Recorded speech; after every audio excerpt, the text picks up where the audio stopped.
네, 다시 돌아왔습니다.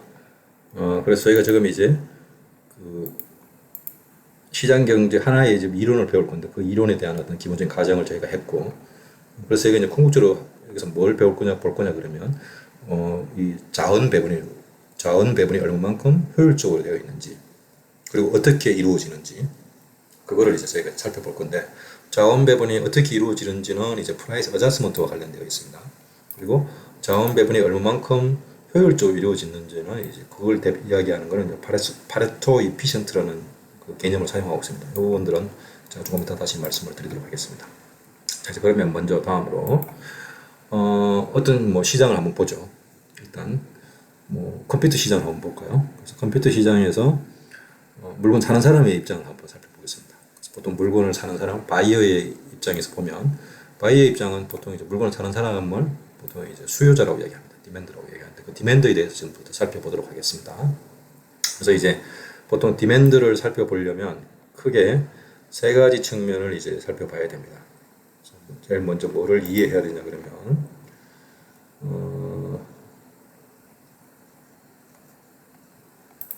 수요 곡선에 대해서 알고 있어야 되고, 수요 곡선이 뭔지, 두 번째는 수요 곡선의 기울기가 뭔지, 그리고 수요 곡선을 뭐가 움직이게 하는지, 요것들을 이제 요 세 가지를 살펴봐야 됩니다.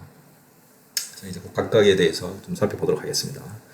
첫 번째, 이 수요 곡선이라는 건 뭐냐 그러면, 수요 곡선은 어떤 관계를 보여주는 겁니다. 뭐와 뭐 사이의 관계를 보여주자 그러면, 상품의 가격과 상품의 가격, 그리고 수요량 사이, quantity demanded라는 수요량, 이게 이제 한국말로 번역하면, quantity demanded 한국말로 번역하면 수요량입니다. 이 가격과 수요량 사이의 관계를 보여주는 게 수요 곡선입니다. 그때 중요한 가정이 하나 있습니다. 뭐냐 그러면 이 holding other things constant. 이건 뭐냐 그러면은 수요량에 영향을 주는 다른 모든 것들이 변하지 않는다는 가정 하에서 가격과 수요량 사이의 관계를 보여준다는 이야기입니다.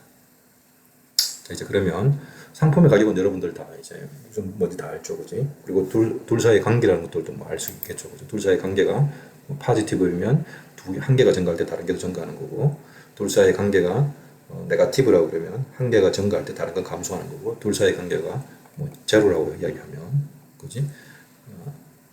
가격이 뭐 예를 들어 한 개가 증가할 때 다른 한 변수가 증가할 때 다른 변수는 전혀 다른 방향으로 움직이게 되면 예측할 수 없으면 이제 관계가 없다고 이야기하는 거죠. 그죠? 그런 거고. 그 다음에 holding other things constant. 지금 무슨 말이냐면 수요량에 영향을 주는 다른 것들이 변하지 않는 상태라는 거니까.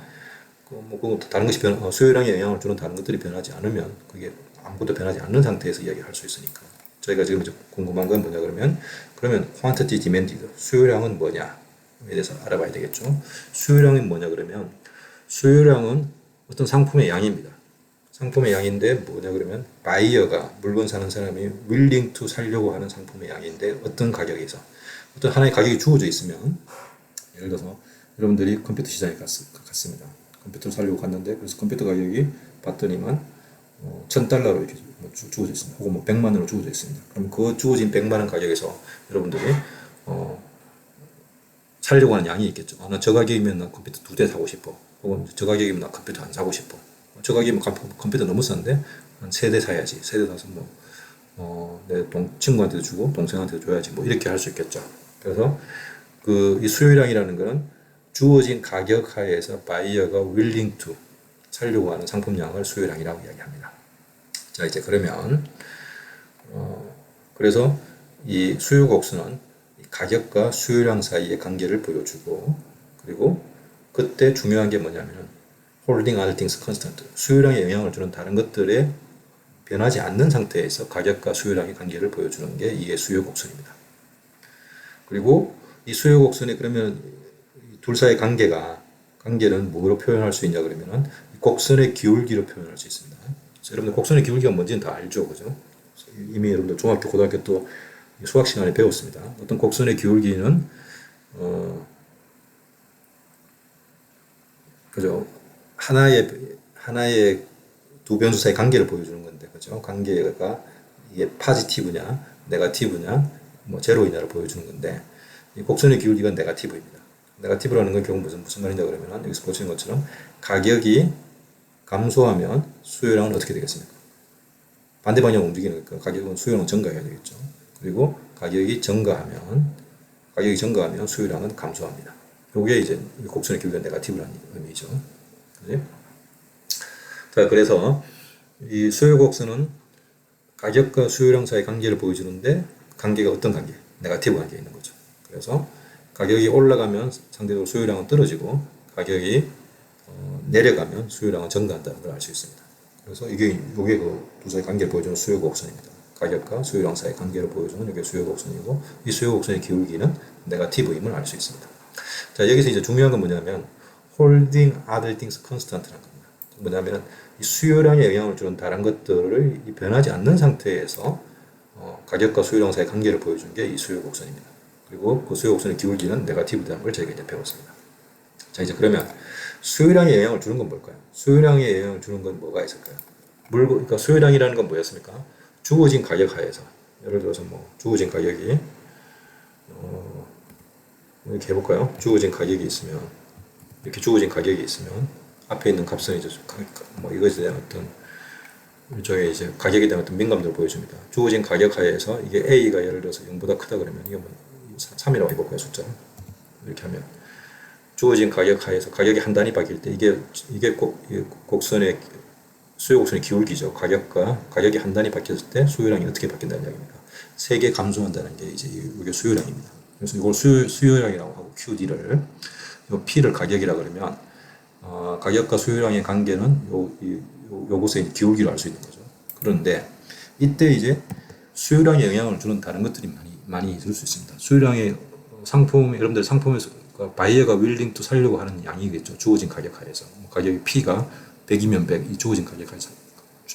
이 바이어가 윌링 투 살려고 하는 양이 이제 수요량인데, 이 상품의 수요량에 영향을 주는 게 가격 말고 또 뭐가 있겠습니까? 여러분들 뭐가 있겠습니까? 소득도 있죠. 여러분들 인컴도 영향을 주죠. 소득이 많으면 많을수록 이 가격이 주어져 있는 상태에서 소득이 증가하면 수요량은 어떻게 되겠습니까? 늘어날 수 있겠죠. 그 다음에 또 뭐가 있겠습니까? 다른 상품에 대한 가격이겠죠. 만약에 태블릿 PC의 가격이면 태블릿 PC의 가격이 있으면 이 태블릿 PC 가격이 만약에 우리가 여기가 랩탑 컴퓨터라고 그러면 태블릿 PC의 가격이 올라가면 올라갈수록 랩탑 컴퓨터에 대한 수요가 어떻게 되겠습니까? 증가할 수 있겠죠.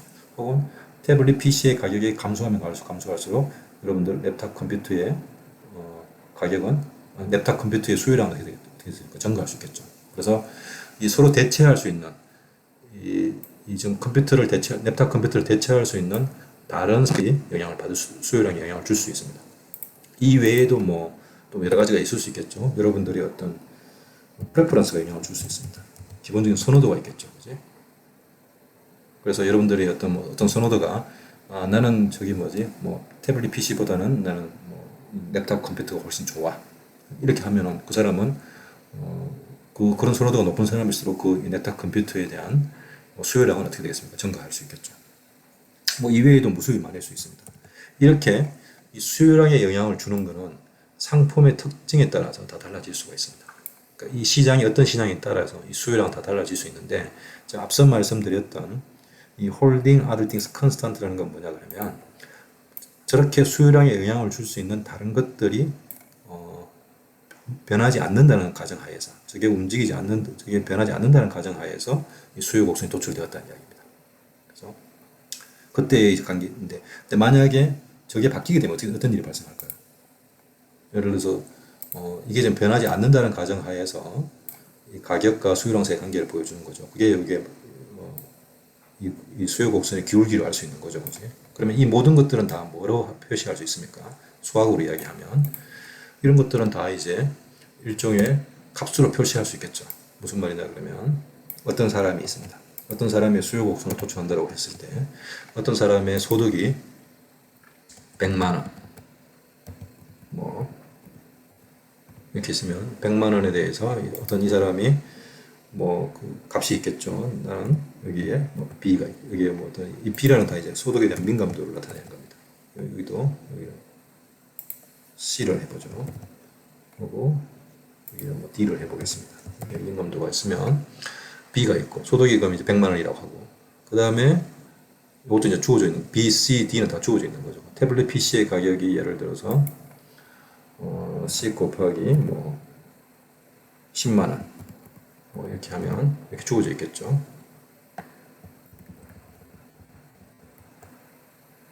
그리고 뭐 여러분들 프레퍼런스가 나는 저거를 뭐 일종의 이것도 뭐 표현한다 그러면 나의 프레퍼런스는 뭐 예를 들어서 숫자로 표현할 수 있다면 3이야 뭐 이런 식으로 되겠죠. 그리고 이제 B, C, D는 이제 예를 들어서 여기서 B는 뭐 0.5야. 그 다음에 C는 증가하면 수요가 증가할 거니까 C는 뭐 0.1이야. D는 뭐 10이야. 뭐 이런 식으로 표현할 수 있겠죠. 그럼 여기다 이 값들을 다 집어 넣어주면 어떻게 되겠습니까? 결국은 QD는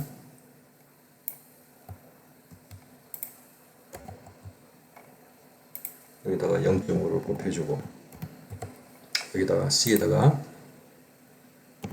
0.1을 곱해주고 D에다가 10을 곱해주면 이건 다 숫자죠, 그죠? 그래서 이건 다 숫자니까 이건 뭐가 되겠습니까? 결국은 이거 만약에 그래서 P와 Q에 대해서 그래프를 그리면 이건 다 뭐가 되겠습니까? 궁극적으로는 절편값이 되겠죠, 그죠?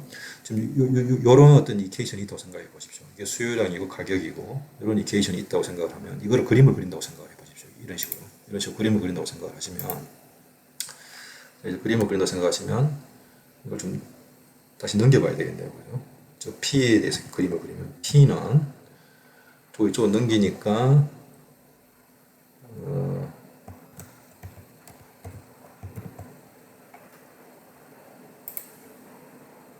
마이너스가 되고 그죠? 이쪽으로 넘어가고 이쪽으로 넘어가니까 마이너스 3분의 1에 QD가 되겠네요, 그죠? 더하기 자 이제 그 다음에 요거는 저게 뭐지? 50만 원이고 그죠? 0.5니까 100만 원에서 50만 원이고 얘는 50만 원에다가 10만 원이니까 만 원이고 51만 원 51만 30원이네요. 51만 30원 이렇게 되겠네요. 그죠? 나누기 뭡니까? 3으로 해주면 되겠죠. 이게 조금 계산을 좀 편하게 해볼까요? 그러면 얘를 1이라고 하고 얘를 뭐라고 할까요? 52만 얘를 3을 그대로 두고 D를 얘를 4라고 해보죠. 프레퍼런스가 4라고 하고 얘를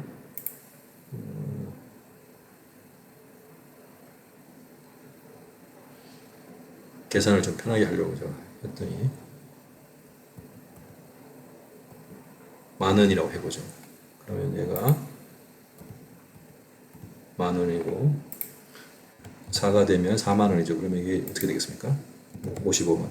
그냥 간단하게 생각하시면 되겠습니다. 그러면 3 나누기 55만 원이 되겠네요. 그죠?